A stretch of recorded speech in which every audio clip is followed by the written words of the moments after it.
filo foi Saofaga ni Pauli. O le Aufai Saofaga lo le stalaina e Sili ma le selau su le mafe. A Aufai Saofaga o whainga venga po le ka o active members e tōru su le mafe mo tu. E anga ba o mana se la mo tu po kana wa I le tufanga. Sauli ya ba o mana ba e tau Sili ona e ili si vaanga fo le fa pe a fa pe o le isa o arrears e po sau tupe tu ua o le tongia mai la Saofaga ia po le fo ngai le whainga venga ala ia sau Saofaga. E le kala e le ngai kausanga a kua mai a Iulai luafe luakas. E mau ala mala fa mau yang. O le Meaalofa e le pio ka kononga tupe fo ile le ia inga o le Meaalofa ia mau o mai le Saofaga. Se la mo tu po fena le Pauli o le tonu mai la to sa fai Saofaga a o Tala Saofaga no wa via tau sanga o le likaya. E ai o se lau suli mafele o e o lo fai paleni. La ia la to paleni ele o Aufai e malvaanga le o tala o mai tua le to ispale. Le sila le komiti fa afuelo fo le Minista e wa o lima su tau sanga. Ila to manga lu e mai le lima su tau sanga o li taia malolo ni se o isi fo I o fai langi fo lo. O le fa munianga a fai o le o fa manatu le pili o. Tu le fa sa fo atu mana I me mai la to sa tau tua fo le fa laptop. Mo le lava e pio atu I le pio le lipule. Ia ia tawa po finangalo au mai. Ia ai e fua lava I atu no umon pamtu atu pamania. Mariela. Ai po isa fanga ia pena po yo na yo vai tele po pamania atu no ka moe wa malili to lo ngana ia mai se po yo mai po ia la to ngalwe ngole to ngale atu no o ma foi na uia ia na nga uma te ona ia foi ia tai ava tatu ni pa o le sia o Sili fa mo le o le tu langa le fa mo le ma le fa sa foi na tu le ma te watu to amo le si 2% le fa mo to sam ai to pasene le la mo ni lo winga la fa ngol le lo fa le lima su to sanga e le se va ngol lima pasene a to le alu sa fa ma pe o si tu fanga isa ma se ni ia Sa o le tau le Sili a tuna vai o le lima pasene a le ua announce le tai au le lima pasene le ua iai le a whamoemoenga e tongi tupe umana e le se vaenga I alu I tono le Saofaga e le se vaenga e fo I tono le Saofaga se vaenga na ua fina ngalo e sui fai Saofaga a wā tato whamoemoenga lima pasene e le o whamalosia e tulanga la e ala tau au na alu le sui fai Saofaga I langa lock-in le portal apply langa whamanianga ona mauole ai a whapea e leo fina ngalo ko ile le tala I tua ia ai o tu laso luful fito me o tupe uma ile tala I tua ia ona fo ile le tono o le paleni o Saofaga ia ma toi ma fo ia isi fo I turui whamanianga tau turui ile no mana o to tele ni se e ama se 2% le Aufai Saofaga te mi uma fa I tato whamoemoene e ama se 2% ile fina ngalo na to tala I tua al valso pasene le e kaku uma para uma ka su duanga ia go ese mai la que vale le ese mai pasene fa me alo fa le de tau mo e tanto pasene ma sa ni le pe a matata sama fa tupe Pauli Sili o le tulanga ia il pasene ne o le interim interest o lo no wingo o le vaenga o se vaenga le tanto pasene e tongi tau sanga nei ia o te roa te mantua le o Iulai masani whai tatu patautanonga nei tau sanga taitasi ona o le uni o le masino uni whai o le tau sanga whai tupe malo ia pe whai nupi wha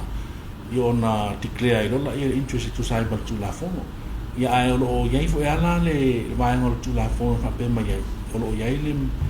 le tulanga le mawhai ona whai ia special payments la fa pea o te loa a to manatu I tua pau te mi sa fai to special payments o te mi fo ile sa e le tsunami o le fa sa fai interim interest payment on o ke mi fo ile le pangati o le tunu fo isa I mala fo I fa natura sa ia pe a mata mai la val wa suba o le ala fa masani el tato Aufai Saofaga fai matongi ia cash payment ia ai le masani ia o na fa ale la o pe o ona le wafsu varulena su paseni fa solo mayala ia o le la kausanga le ke le kongi tupe fo il 5% ia le fo tongi tupe le 5% ia a tulanga na o tu ya ai le mai el masino uni declare fo la final interest ia include ai la ma le 5% ne le rope 4% pe 5% ile ke mi na ia yuki Ele si va ngale to mai to mai pola no to ele no pasene ate se mare au mai ya tu ia orka ko fe nga ia male al manga kwa ia orka ko fe nga ia fo male o wal memo mai o ka ko yu peli ka usanga ako o le lima su ka usanga fa kwa maka ya solus fu kolo maki on fa manga al fa mo ka usanga ako ka ko Meaalofa man ka ko celebration ino nginga la ka ko celebrate ya Julai ko celebrate ya Desember ala ko umangi ia ko kang sia me celebration mo umanga apa ko umaya ko pai kio foi la ia ma o mala kio mai ka Minista Tulang le stala mo le ape fa ya na fa ma ma no online Ona le le changa cha ko le uma mana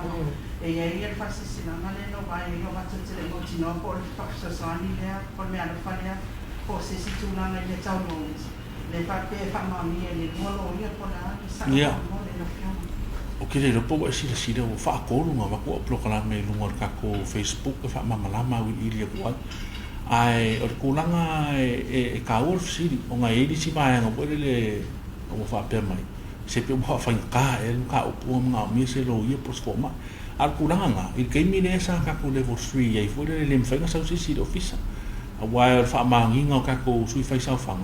ye su ma sui fa Saofaga e fa ma ngia i ko kong i ka ko Ofisa e wa le ke o ma ia photo documentation o fu ka ko ma le aka o ia i lunga e fa ma ngia i Ofisa e o mo ma se kau e o mo fo mangi ma se manga o mi o nga me o fa ma nginga e se fo mai po se loia ai o le mafu anga wa lai o fa kingo kulanga na o kere da ko kungu e ofia ku se kiu ia o la fa fa ngo fia mo ngisi vai o nga mafai na apply mai online a sensa mai email ia ai o le popore na send mai email ele o lopo ko masia a o Samuel awa anu alu ka ko fainga ko vikiringe a se sepe o le lo se ku pe se fai safa iang ko fai kio inga fo ile ai per kulanga nga o le fa nga fo o le fo mai ka o lo male lo ia po se official kula fo fa masingo ia po le skala kan kala la ia la application la fo mo e usia mai ile kulanga fo le mo kingo sa ia o le nga ko ingala ia sa o ma ia fa mau nga fo ile le ke ia wo la ku le fa man yang au tanga va ia la ku foi sisi fa sa fa pe kulanga nga a ole kala fia la o nga ole kala ka ko Ofisa mo yo le pe a fa so yeso ia ro ka kala la ka ko le skala ele o a maka ko le so fa o pe le so ka ya o kala le skala kala uma isi o nga masang a wala o nga le mo i ka ko Ofisa o kamala le fo le nga e mau kingoa o mo kwa kumkumu pa ia o nga ke fa sala ko lupi fa le dei o nga kumkumu fo le mo fa ka fa ya ku la ku ia a mera se i o ko ke o mai fo le a pe o pau ma ku la a le ka mo fa ku le mo ka ku online pocho fo fa mo fi ha no fa ngai a lo la ina la ku o mi patse ne ko sa fa ia o kulanga fo fa la wi lo ia le la ka ku live mo Facebook la ku ka ko pe fa kalanga ile fu ke ro ko sila i asi wala ku TV ka mo fa ma lama ko kulanga le mo watch le long le small long i lu mo ka ko pe na fa dang ya mo so ka a fio mai fu ka ko Ofisa le foi mo e mer ka ko kifi mo e mer ka ko pesengi fasu lo Miliona le la tongi tu e da lo 5% de ma le tusitala le mo le i fa se mai no Tupe ai o tongi tu e Ofisa fa mai ana mai Meaalofa o le Tupe ma ele po ise si pay out te Sili atu ma o Miliona Tupe na o le maulunga o kausanga luafe se furu le nga luele i kulanga ka kupe ai e fai akula ukala le o ngala ngale umar ko sang fatu o ke ro mo umar ko sang ni langa o ya yu lai yungi ko declare si final lo ngala o fast food kasi fast food lua le ia le umar ki mo ya le do pe 4%